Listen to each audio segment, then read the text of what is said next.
So how to make a balanced mutual fund portfolio, आज का video इसी पर है। देखिए, तीन टाइप के मेनली इन्वेस्टर माने जाते हैं। एक low risk category investor, medium risk category और हाई रिस्क कैटेगरी। अगर आपको सबसे पहले तो यह तय करना होगा कि आप किस कैटेगरी को फॉलो करते हैं। अगर आप लो रिस्क कैटेगरी वाले तो उस हिसाब से आपको प्लानिंग करनी होगी, और मीडियम रिस्क वाले और हाई रिस्क वाले तो उस हिसाब से। क्योंकि आपको अगर यह तय नहीं कर पाते हैं कि आप किस रिस्क कैटेगरी के हैं या कितना रिस्क लेना चाहते हैं, तो कुछ टाइम बाद जब मार्केट में डाउनफॉल आता है या थोड़ा करेक्शन आता है, तो आप बहुत जल्दी घबरा जाएंगे और उससे रिडेम्पशन करके विड्रॉल करके बाहर हो जाएंगे। तो ये जो सब चीज़ें बताई जाती, इतने साल में इतना हो जाएगा, इतने परसेंट पे इतना हो जाएगा, पावर ऑफ कंपाउंडिंग ये होता है, ऐसा होता है, वो सब चीज़ें धरी की धरी रह जाएगी। तो आपको जो इंटरेस्ट है उसकी कंपाउंडिंग चाहे 12% पे हो, 15% पे हो या 18% पे हो, वो तभी कंपाउंडिंग पॉसिबल होगी जब उतने समय आप बने रह पाए। और उतने समय आप तभी बने रह पाएंगे जब आपको पीस ऑफ माइंड होगा। तो सबसे पहले आप ये तय कर ले आप कौन सी रिस्क कैटेगरी के। अगर आप उतना रिस्क पहले से ही सोच के रखें, हाँ इतना डाउनफॉल में सह सकता हूँ और इतने डाउनफॉल के साथ में मैं बना रह सकता हूँ, तो ठीक है, आप बने रहेंगे और वो जो पावर ऑफ कंपाउंडिंग उसका फ़ायदा मिल जाएगा। तो सबसे पहले आप तय कर ले।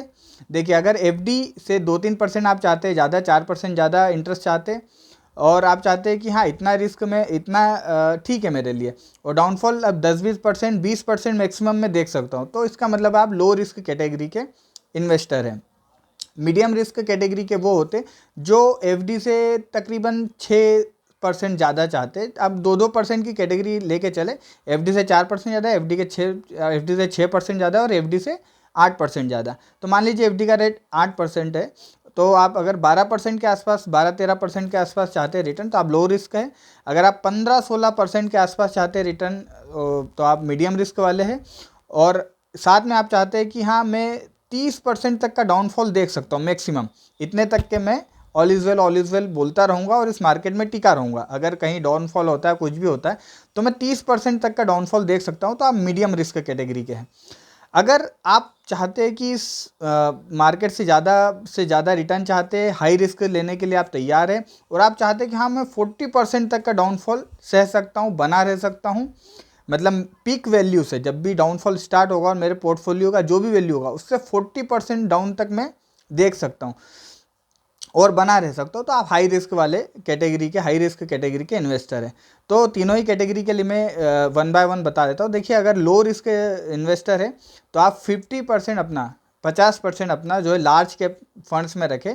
लार्ज कैप फंड्स में मेरी हमेशा पसंद होती है, जो प्योर लार्ज कैप फंड होते हैं वो नहीं, मेरी पसंद होती है उसमें एग्रेसिव, जो लार्ज कैप के एग्रेसिव हाइब्रिड फंड होते, पहली पसंद वो है।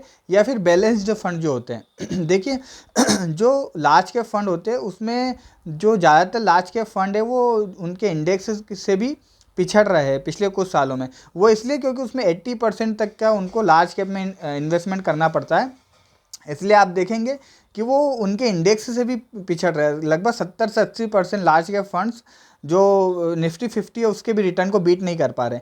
तो उससे बचने के लिए, अब तो अगर ऐसा होता है तो फिर तो इंडेक्स में ही आप निवेश कर ले। लेकिन अगर आप उसमें नहीं निवेश करना चाहते हैं और उससे थोड़ा ज़्यादा रिटर्न चाहते हैं, तो लार्ज कैप कैटेगरी में आप निवेश करें, जो आपका हाइब्रिड फंड है, एग्रेसिव हाइब्रिड फंड या फिर बैलेंस्ड फंड। इसमें क्या होता है कि कुछ पोर्शन डेट में भी डला होता है, तो वो मार्केट के हिसाब से उतार चढ़ाव के हिसाब से इक्विटी और डेट में बैलेंस्ड करते रहते हैं, जिससे कि आपका जो रिटर्न है वो प्योर लार्ज कैप फंड से अच्छा होता है। आधा 1% आपको ज़्यादा ही मिलेगा।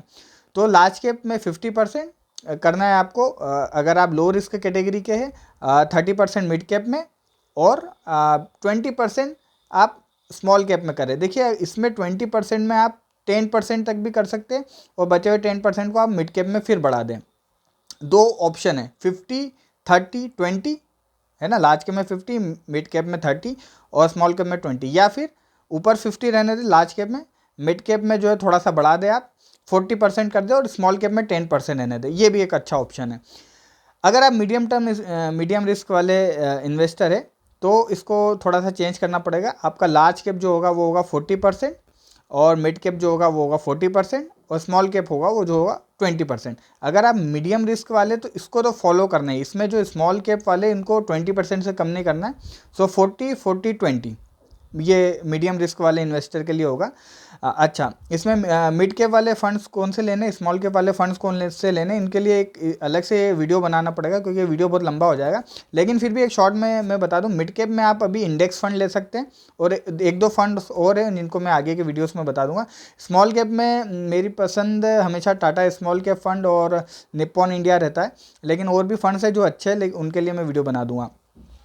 लास्ट अपन आते हैं हाई रिस्क इन्वेस्टर है तो हाई रिस्क इन्वेस्टर है तो इस रेशियो को आपको और बदलना पड़ेगा। अब आपका जो लार्ज कैप वाला कैटेगरी है उसको 20% रखेंगे आप, मिड कैप वाला जो है उसको 40% और स्मॉल कैप वाला है उसको भी 40%। यहाँ पे आपको रखना है 20 40 40। तो हाई रिस्क इन्वेस्टर के लिए ये है। इस वीडियो में इतना ही, मिलते हैं नेक्स्ट वीडियो में। और ये वीडियो अगर पसंद आया तो इसे ज़रूर से लाइक करिएगा, चैनल को सब्सक्राइब करिएगा। मिलते हैं नेक्स्ट वीडियो में। जय हिंद, जय भारत।